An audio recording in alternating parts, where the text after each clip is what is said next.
The Black Celts, The African Substratum Theory by Abraham Ali. Chapter 11, Out of North Africa. During the Bronze Age, a new group of people reached the British Isles. The skulls of this era are differed from the earlier Neolithic period. Brachiocephalic skulls start to become the dominant type during the Bronze Age. They differ from the alpine brachiocephalic from Central Europe in many aspects. They both have similar cephalic indices, but the early brachiocephalic that arrived during the second millennial BC came from the southern Mediterranean and the Moroccan coast. Anthropologists have compared them to the Sami, Lap, and indigenous Finno-Ugric people inhabiting parts of Norway, Sweden, Finland, and the Kola Peninsula. The spread of the Bronze Age is usually connected with the spread of a type of pottery, commonly referred to as bell beakers. The people who use this pottery have become known as the beaker folk. These beakers, or bell beakers, are believed to have spread along the Atlantic Ocean from southeast Spain to northern Morocco. The western Atlantic fringe countries and northern Africa adopted bell beakers, a new type of ceramic with decorated geometric patterns. Different communities adopted this new ceramic style. Its spread was mainly due to a transfer of ideas through trade, rather than a human migration. The long-headed Neolithic people still continue to populate many parts of the British Isles. This is proven by the excavations of Bronze Age Barrow and Penthraith Angalesa, two types of diametrically opposite skulls are found. Type 1 is remarkably brachiocephalic, with the cephalic index of 87.5, while the second is extremely dolichocephalic, with an index of 71 point. The brachiocephalic skull is described as being 5 foot 6 inches and with a skull length of 164.5 millimeters and breadth of 144 millimeters.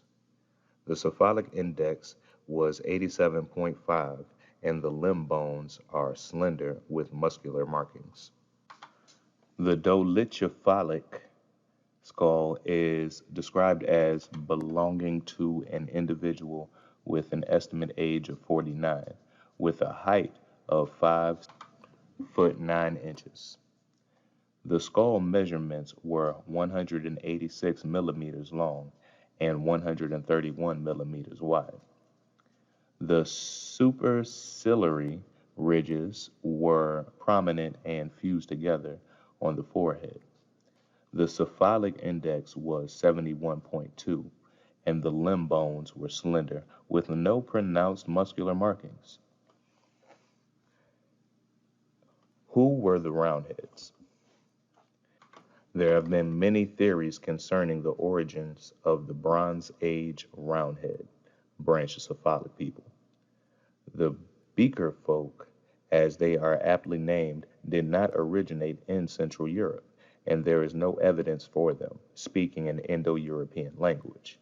They seem to have migrated from the southern Mediterranean coast, and the first Indo-European speakers arrived in the British Isles around 8th century BC.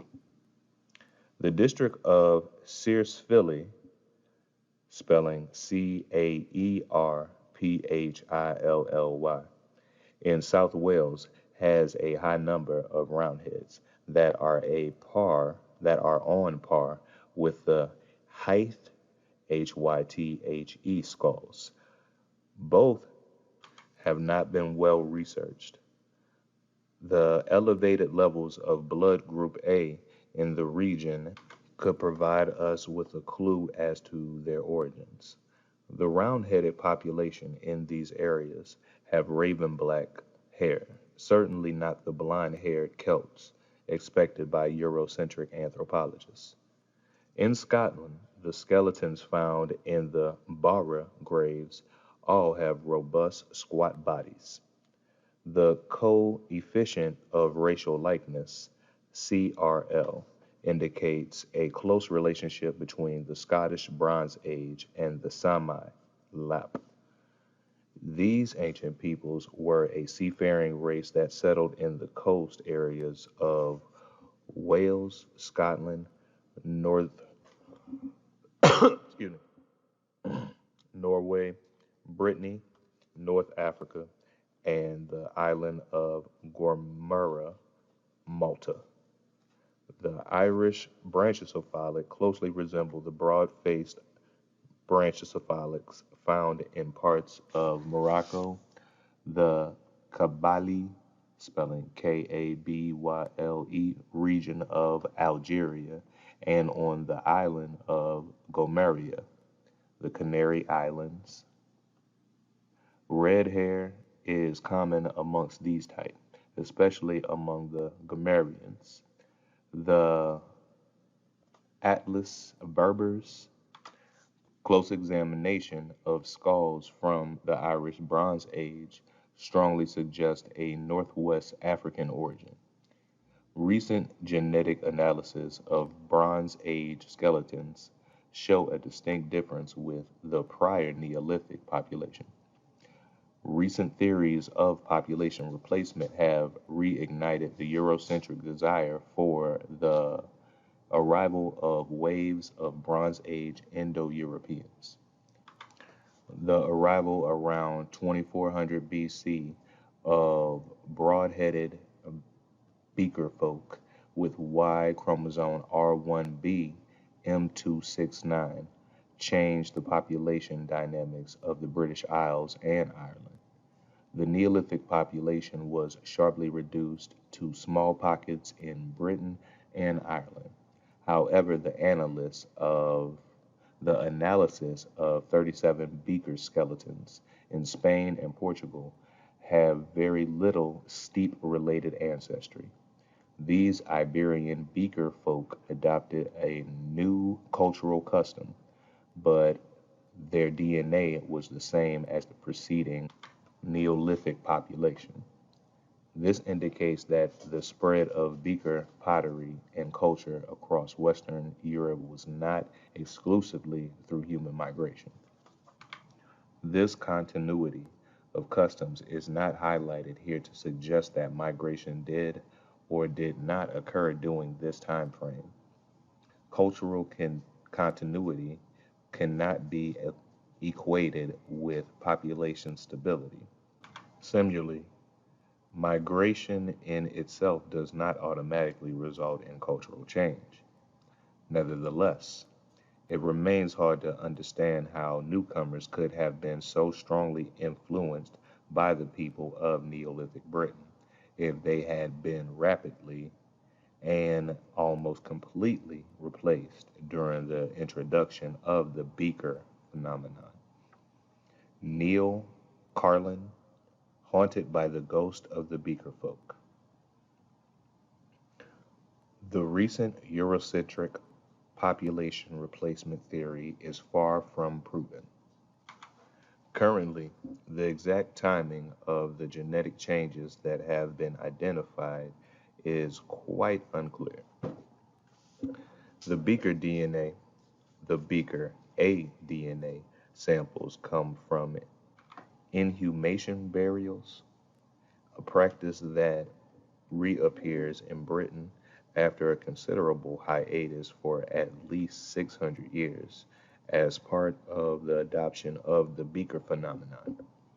However, this burial rite did not become widely practiced until after 2200 BC, and hence most of the aDNA samples in the study come from burials that post-date the earliest appearance of the beaker pottery on this island by at least 300 years.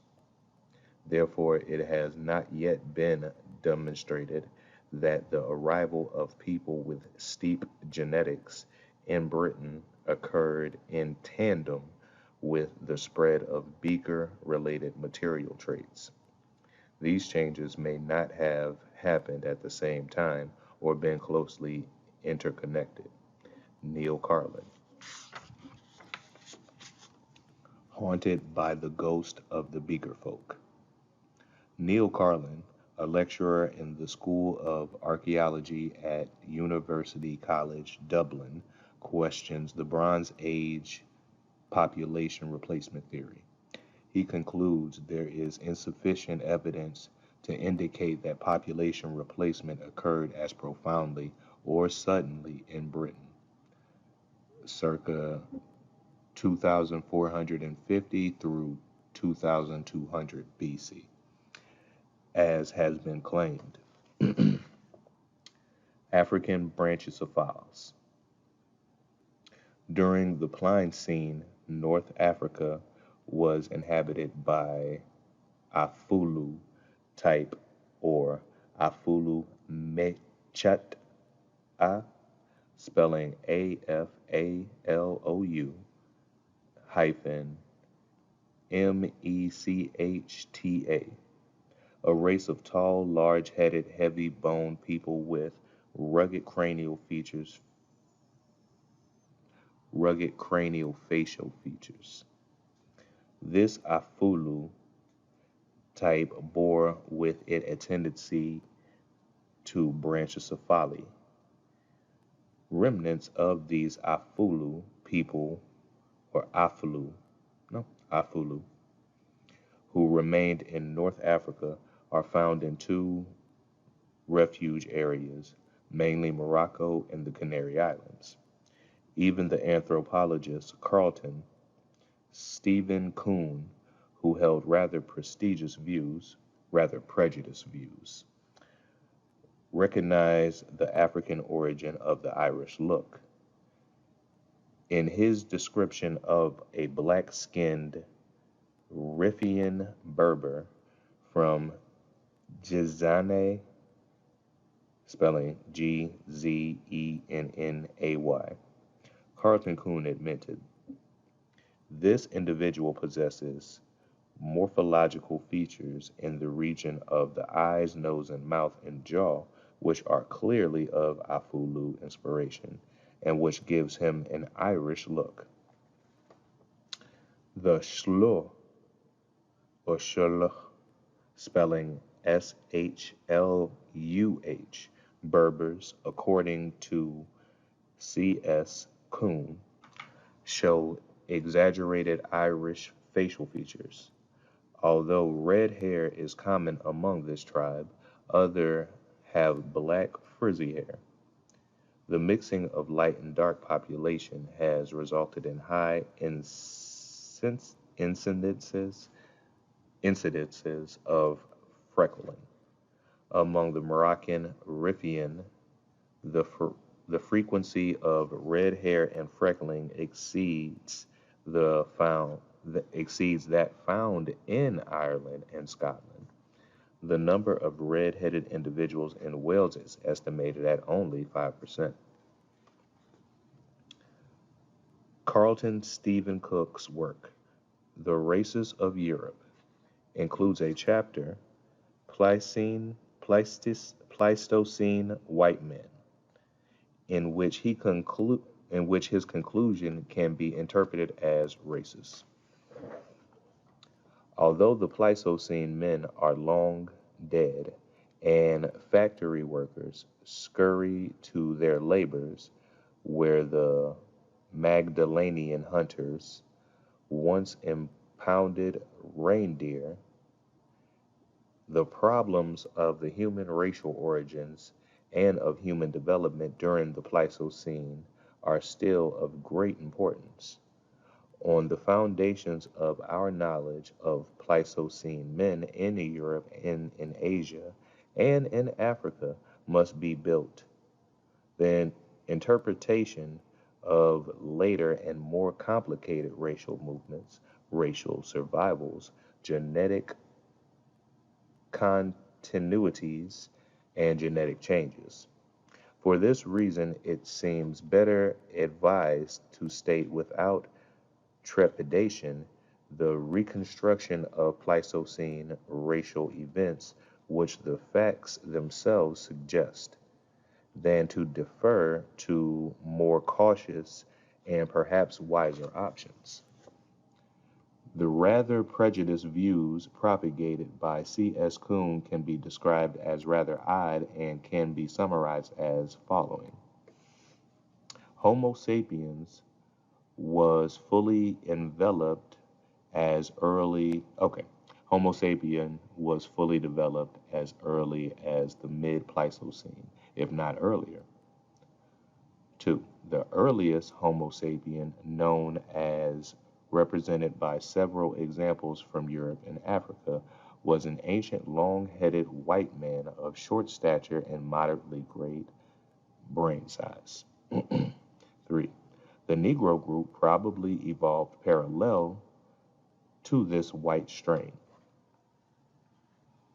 The conspiracy behind C.S. Kuhn's work, an assistant professor of Harvard University, is obvious. The Harvard population of the races of Europe, the Harvard publication of the races of Europe in 1939 was an attempt to overturn the pioneering work of Giuseppe Sergi in 1841 through 1936.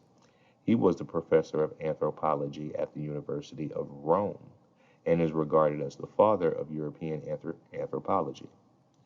Sergi's Euro-African and Afro-Mediterranean theory was published in his book, The Mediterranean Race, in 1901.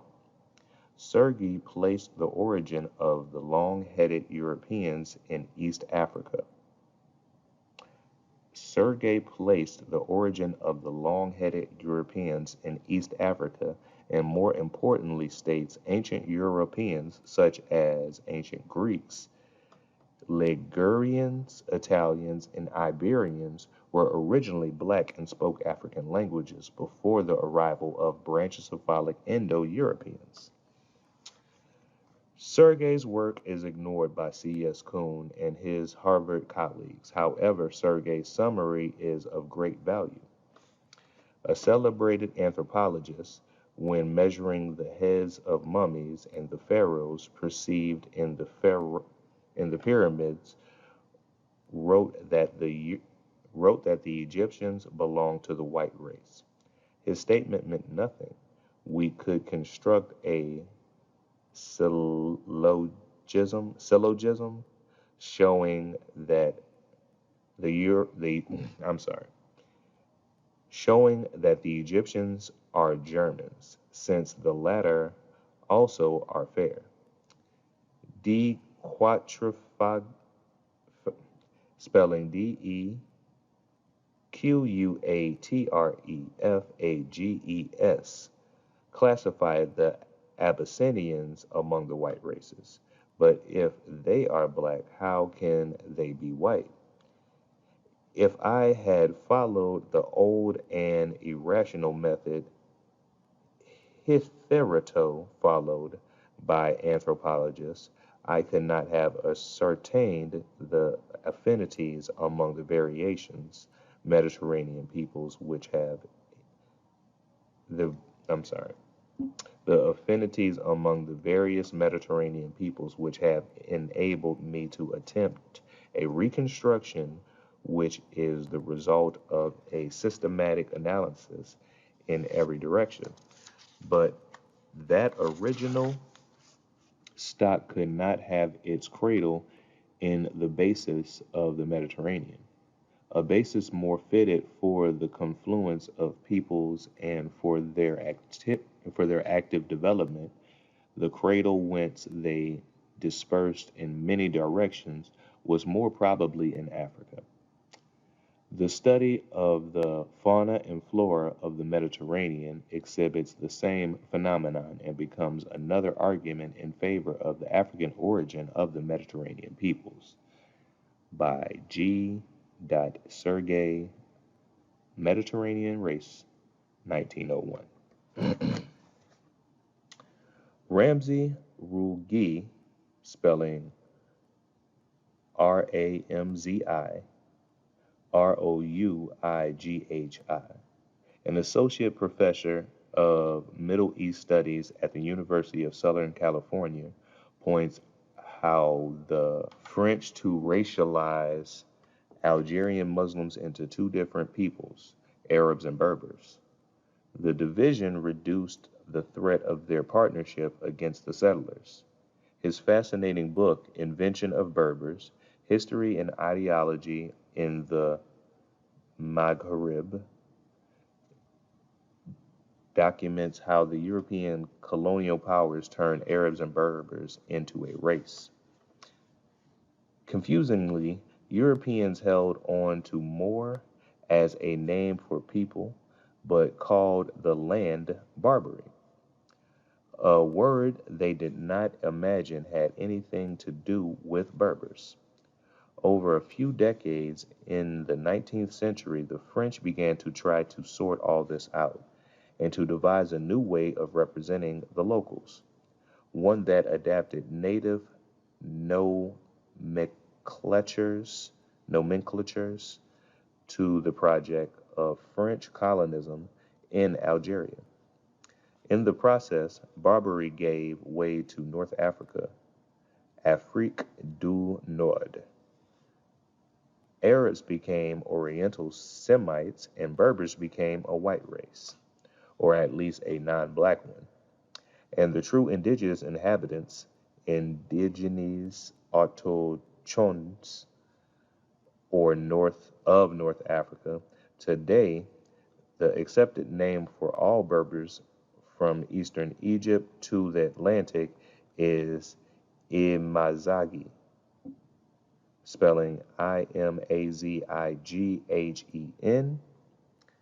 singular Amagzai, pronounced Amazi, the name of a tribe in central Morocco, Ramzi Ragouli. In the 1890s, the anthropologist Giuseppe Sergei was not fooled by these absurd classifications. He said of the East Africans, but if they are black, how can they be white?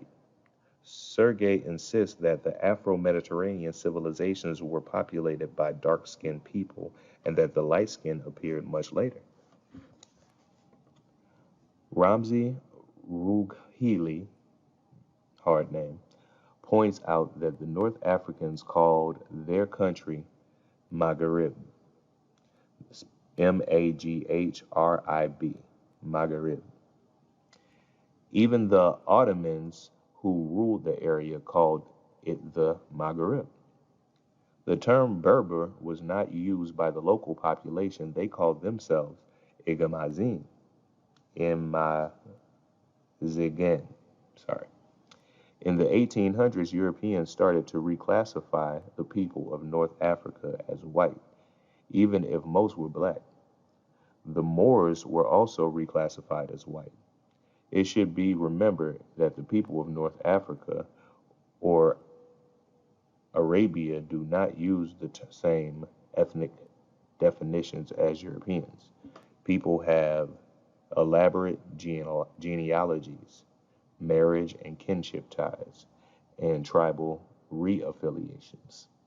It is these ties that define your identity, not skin shade.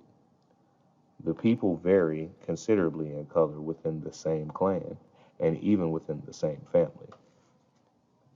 In the Atlas Mountains, dark-skinned and exceptionally light-skinned individuals can be found within the same tribe. The Kabyles, spelling KabYles, are much lighter than the Mauritanians, who are very dark. The Tuaregs and the Isehrawiyen, Ishrawiyen, Sahrawi, are very dark-skinned, and Tunisians vary considerably in skin color, which the Fezzian Libyans are black-skinned and noticeably similar to the Tebu of Chad. However, Northern Africans cannot define themselves by skin color as nations since they are a thoroughly mixed people. North Africans can be described as white Africans since, regardless of the shade of their skin, sub-Saharan African DNA dominates. E.g., 85% of Moroccan males have sub-Saharan E1B1Y DNA. The reason why Europeans are reluctant to acknowledge the dark skin color of North African tribes has much to do with Europe's traumatic memory of the Barbary states of Salé, Tunis, Algiers, and Tripoli. From 1600s to the late 1800s, these powerful African pirates ships terrified Western European states, and even the United States of America. Charles Sumner accounts of white slavery in the Barbary states show just how powerful these Africans were. The expedition against Algiers was followed in 1637 by another under the command of Captain Rainsborough against Salih in Morocco. At his approach, the Moors sold 1,000 of their captives, British subjects, to Tunis and Algiers. Intestine feud aided the fleet, and the cause of emancipation speedily trumped 290 British captives were surrendered, and a promise was extorted from the government of Salih to redeem the 1,000 captives who had been sold away to Tunis and Algiers. An ambassador from the King of Morocco shortly afterwards visited England, and on the way to his audience at the court was attended through the streets of London by 4 Barbary horses, led among in rich comparisons and richer saddles, with bridle sets with stones. Some hawks, many of the captives who had brought over, going along afoot, clad in white. Charles Sumner, White Slavery in Barbary States, 1847. Charles Sumner laments at the bondage of countless white Europeans being sold in Algiers or Morocco at the same time Africans were being sold in the USA. How frequently have I seen in the southern states of our own country weeping mothers leading guiltless infants to the sales with a deep anguish, as if they led them to the slaughter, and yet felt my bosom tranquil in the view of these aggressions upon defenseless humanity. But when I see the same enormities practiced upon beings whose complexion and blood claim kindred with my own, I curse the perpetrators and weep over the wretched victims of their rapacity. Indeed, truth and injustice demand from me the confession that the Christian slaves among the barbarians of Africa are treated with more humanity than the African slaves among the professing Christians of civilized America. And yet here sensibility bleeds at every pore for the wretches whom fate has doomed to slavery. Charles Sumner. The anthropologist Carleton S. Coon was obsessed with whiteness and even believed that humans were divided into five races. He believed that every race evolved separately into modern humans at different times. Sergi, in his research a generation earlier, came to a completely different conclusion. The three varieties are the three great branches of one species, which I call Eurafrican, because it occupied and still occupies a large portion of the two continents of Africa. Hmm. Of Africa and Europe. These three human varieties have nothing in common with the so-called Aryan races. It is an error to maintain that the Germans and Scandinavians' blood, dolichocephalic and long heads of the Rehidgraber and Viking types, are Aryans. They are Eurafricans of the Nordic variety. The Aryans are of Asiatic origin and constitute a variety of Eurasiatic species. The physical characteristics of their skeletons are different from those of the Eurafricans. The primitive civilization of the Eurafricans is Afro Mediterranean, becoming eventually Afro European. The Mycenaean civilization has its origin in Asia and was transformed by diffusion in the Mediterranean. The two-class civilization, Greek and Latin, were not Aryan but Mediterranean. The Aryans were savages when they invaded Europe. They destroyed, in part, the superior civilization of the Neolithic populations and could not have created the Greco Latin civilization. Carleton S. Coon foolishly proposed that the so called Caucasoid race, evolving 200,000 years before the Congoid, so called Negroid.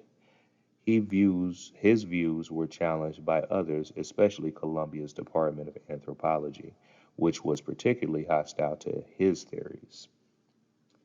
Contrast anthropologist Milford Wolpoff and Rachel Kaspari find Kuhn naive in thinking that he has no responsibility for his notions about race.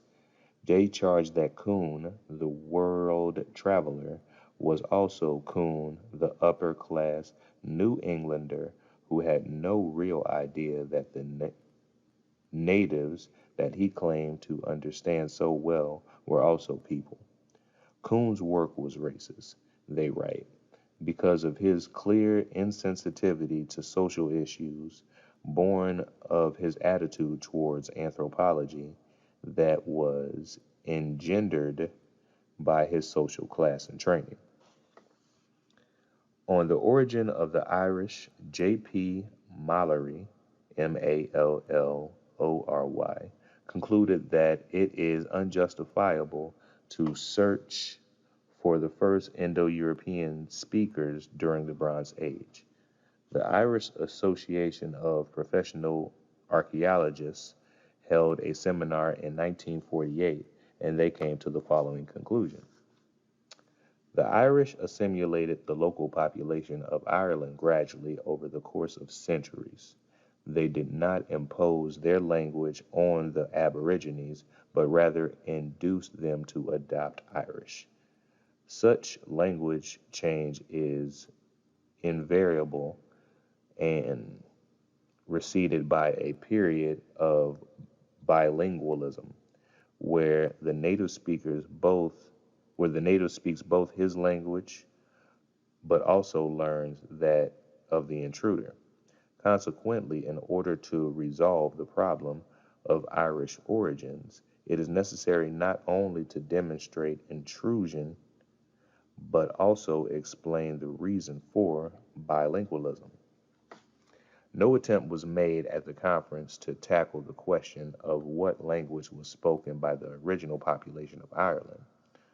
Old Irish deviates from the Indo European model due to the influence of Hameo Semitic or Afro Asiatic.